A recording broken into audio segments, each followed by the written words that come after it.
We didn't know it back then, but we're living in the golden age of gaming connection. Now as games get bigger, faster and more competitive, there's something beautifully refreshing about slowing down and living a quiet digital life. No demons to slay, no squads to wipe, no leaderboards to climb, just planting crops, making friends, running errands, and walking home under a pixelated sunset. Today, we are ranking the best open world games that let you live a normal life. The kind of games that give you space to breathe. The digital equivalent of going outside and touching grass. Except this time, you don't have to leave the couch. Imagine quitting your job in a big city, heading back to your quiet hometown, and delivering mail. That's Lake. Set in 1986, you play as Meredith Weiss, a software developer returning home for 2 weeks to fill in for her dad as the local mail carrier. There's no gunplay, no skill trees, no base to upgrade. Just you, the truck, and the small town folks who remember your name. Conversations matter, not because they unlock perks, but because they're the heart of the experience. Do you reconnect with old friends? Start something new with the quirky video store girl? Or just enjoy the peace and drive around aimlessly?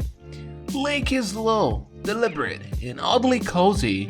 It's a postcard to simpler times, and it wears that proudly. Set in a post-apocalyptic world that doesn't feel post-apocalyptic, My Time at Portia puts you in the shoes of a new workshop owner trying to make a life for themselves. This game has layers. You craft furniture, build bridges, mine for relics, grow crops, raise animals, go on dates, and even spar with townspeople. You're not just surviving, you're building a life. What really shines here is the community. Every NPC has routines, birthdays, likes, dislikes, and they actually matter. Helping a neighbor with their fans might win you friendship. Forgetting someone's birthday? That could hurt your bond. It's a game where your to-do lists might look like make bronze plates, feed chickens, buy flowers for Emily. It's not revolutionary, it's just human, and that's the point.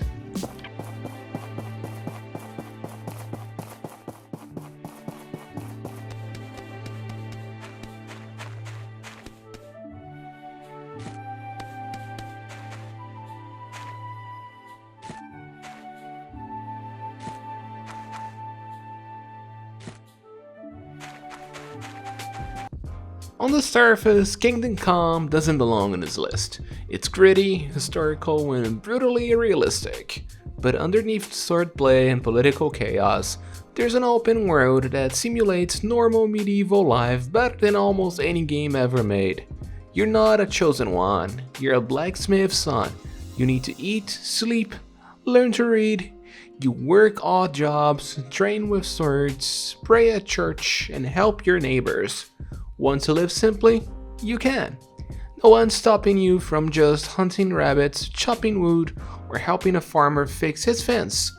In most games, normal life is a side activity. Here, it's the foundation. And when chaos comes knocking, you actually care about the world you've quietly become a part of. Have you got a bed for the night? I suppose I could find something. For how long?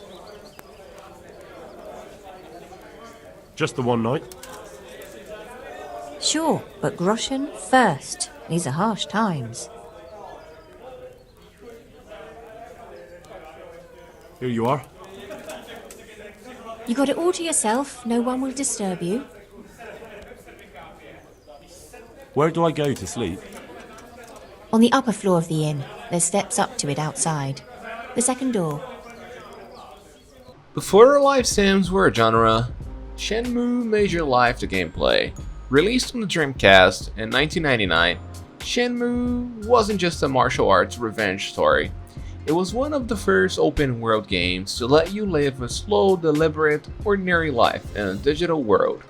You had a home to return to, you had a curfew, you could go to the arcade, feed a stray cat, get a part-time forklift job.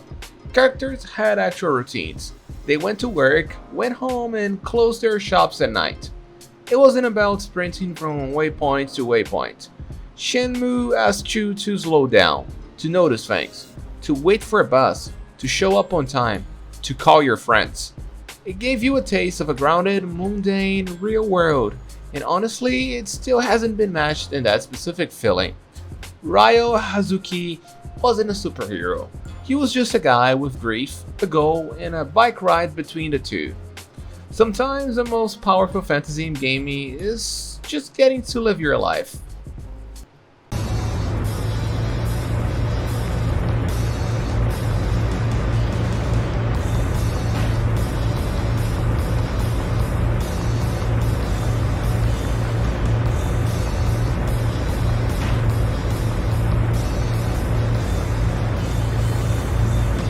Yakuza 0 isn't a traditional open world game, but it might be one of the most grounded. Set in 1980s Japan, it places you in the shoes of two men trying to survive the chaos around them. Not through war or magic, but through routine. You manage your real estate, you grab dinner at your favorite spot, you belt out karaoke, you get into street fights, then go bowling right after. Kamurocho feels alive, not because of how big it is, but because of how real it is. People have their habits, stores have their regulars, there's rhythm to your day-to-day. You start to remember which back alley has the best takoyaki stand. You build little rituals, visit the arcade, eat some beef bowl, help a stranger out. It's strangely normal, and that's the magic. Yakuza 0 lets you just exist in its world, even though it's full of absurdity and over-the-top drama.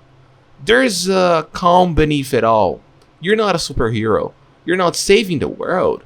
You're a guy in a suit, in a city that never sleeps, just trying to figure life out. And somehow, that hits harder than any epic quest ever could.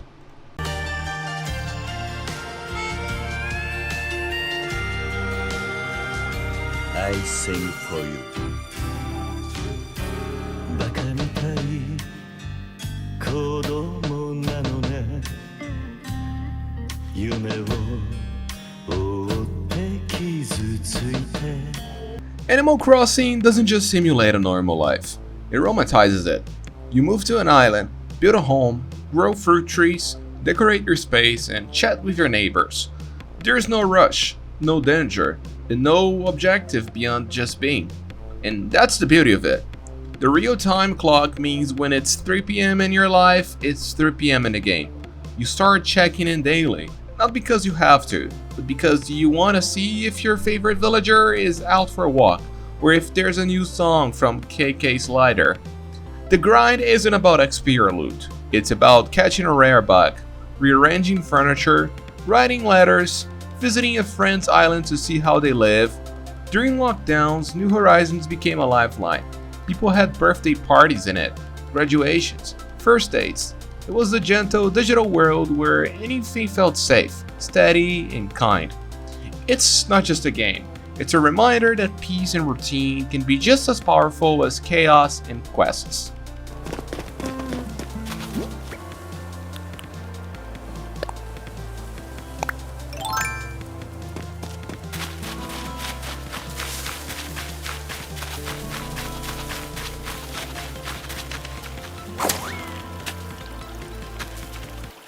The Sims is the blueprint. If we're talking about living a normal life in a game, nothing comes closer to simulating the everyday than this series.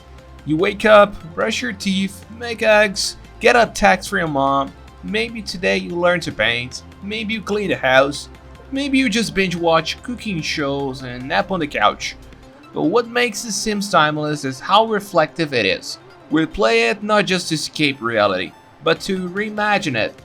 Want to be a vet? A famous author? A stay-at-home dad who gardens? Go ahead. Life doesn't have to be perfect in The Sims. It just has to be yours.